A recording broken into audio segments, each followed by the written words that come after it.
Break کے بعد آپ کو پروگرام میں خوش آمدید. ناظرین کال کا سلسلہ شروع کرتے ہیں. نادیہ ہیں اوہایو سے. جی السلام علیکم. وعلیکم السلام. السلام علیکم. السلام. جی فرمائیے. میرا سوال یہ ہے کہ ہماری کمیونٹی میں اچھی خاصی بڑی کمیونٹی ہے اور یہاں پہ حلال اسٹور وغیرہ بھی ہیں، تو ہم لوگ کو حلال گوشت ملتا ہے. ویسے کافی عرصے سے ہم لوگ یہیں سے لے رہے ہیں اور میرا بزنس ہے کیٹرنگ کا.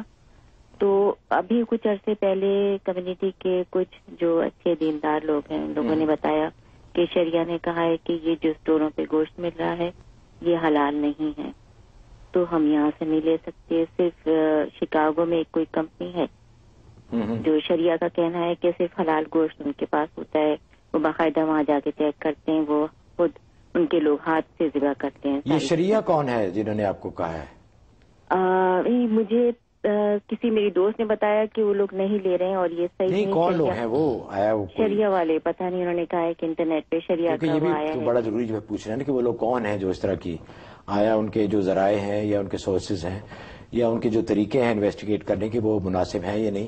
بہرحال اپنا آپ سوال مکمل کیجیے.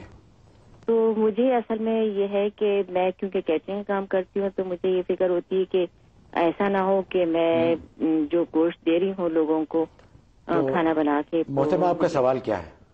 میرا سوال یہ ہے کہ مجھے کسی طرح سے پتہ کرنا ہے کہ اس طرح سے میں یہ گوشت لے سکتی ہوں، یہ صحیح ہے یا نہیں ہے، مجھے کیا کرنا چاہیے اپنے طور پہ. اچھا ٹھیک ہے. اس کے لیے ایسا ہے کہ غیر مسلم ممالک جس میں حلال حرام دونوں طرح کی چیزیں ملتی ہوں، اس کے بارے میں ایک بنیادی اصول یاد رکھیں.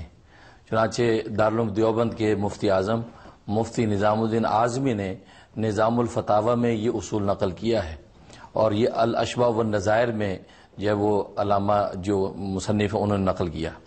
وہ اصول یہ ہے کہ وہ غیر مسلم ممالک جہاں حلال حرام دونوں طرح کی چیزیں ملتی ہیں، وہاں کسی چیز کے حرام ہونے کے لیے ثبوت کی ضرورت ہے، پروف اور دلیل کی ضرورت ہے کہ یہ چیز حرام ہے، یہ ضروری ہے. لہذا یہ گوشت جو جس جگہ سے آپ لے رہی ہیں اس کے حرام ہونے پر اگر ثبوت موجود ہے، کوئی دلیل موجود ہے تو اس کو حرام سمجھا جائے گا. اگر اس کے حرام ہونے پر آپ کے پاس کوئی دلیل نہیں ہے اور وہ ایک مسلمان ذمہ داری سے کہتا ہے کہ یہ گوشت بالکل حلال ہے، میں حلال ذبیحہ سے لے کے آیا ہوں، مذبح سے لے کے آیا ہوں اور یہ بالکل حلال ہے، تو لہذا اس مسلمان کی بات کو ماننا ہمارے لیے ضروری ہے. اس پہ شکوک و شبہات نکالنے کی ہمیں اجازت نہیں ہے، کیونکہ گوشت کا معاملہ اعتماد پر ہے. ہم اپنے اسلامی ملکوں میں بھی اعتماد کی بنیاد پر ہی کسائی کے گوشت کو حلال سمجھتے ہیں. ہم نے کبھی کسائی کو بسم اللہ پڑھتے سنا نہیں. ہم بس یہ جانتے ہیں کہ مسلمان ملک ہے، مسلمان کسائی ہے، مسلمان انوائرمنٹ ہے، لہذا اس نے بسم اللہ پڑھی ہی ہوگی، اس اعتماد پہ ہم اس سے گوشت لیتے ہیں. تو بالکل اسی طریقے سے یہاں بھی اگر کوئی ذمہ دار مسلمان وہ کہتا ہے کہ گوشت حلال ہے اور یہ میں حلال جگہ سے لایا ہوں تو آپ کو اس کو ڈینائل کا حق نہیں. باقی آپ کا دل نہ مانے تو آپ وہاں سے گوشت نہ لیں، لیکن شریعت کی روح سے اس گوشت کو فتوے کی روح سے حلال سمجھا جائے گا. اس کو حرام کرنے کے لیے آپ کے لیے پروف کی ضرورت ہے.